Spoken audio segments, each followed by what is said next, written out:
we have to acknowledge the truth.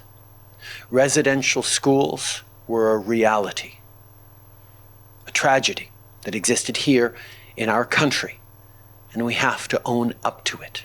Hi, I'm TAREK Fatah, and let's get to it. Many of us who migrate to this great country of Canada seldom realize its earlier histories, the earlier people who came here, settled down, and did tremendous lot, 400 years to build up Quebec City or Toronto, or go to the West, right up to still, quote unquote, British Columbia. Those legacies are there.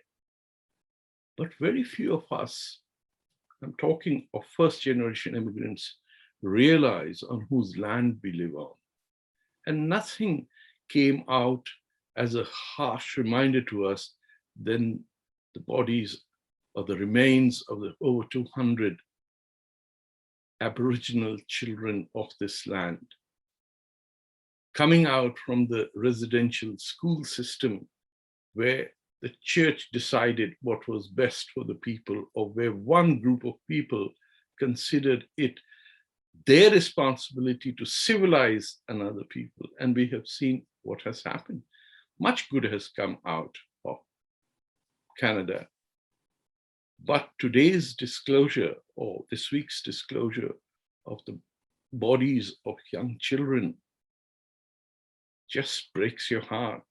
Anyone who's a parent, anyone who has ever cuddled a little child in their arms needs to stop for a moment and think about those lonely children who were taken away from their parents into residential schools and buried over there. It's a crime for which collectively all humanity should pay, but especially we who have come as guests of the Native people, of the First Nations, of the Canadians who built this great country, you know, settlers from France and Scotland and England and Ireland, who made this the dream of every person around the world.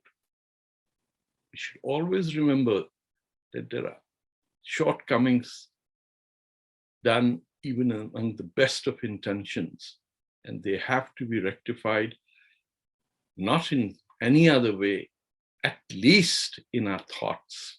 As a dad, I can't imagine what it would feel like to have my kids taken away from me.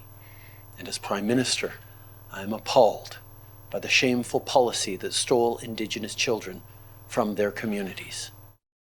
So keep a teddy bear close to you and remember one of those kids, and think of them as one of your own.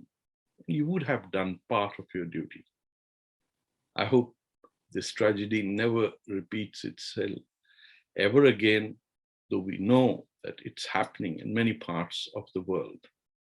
Tribalism, racism, sectarianism, the use of religion to divide people, it's just horrendous. Be nice, be Canadian, and think of the future. Send me a reaction, or to the Toronto Sun. My ID is @TarekFatah on Twitter.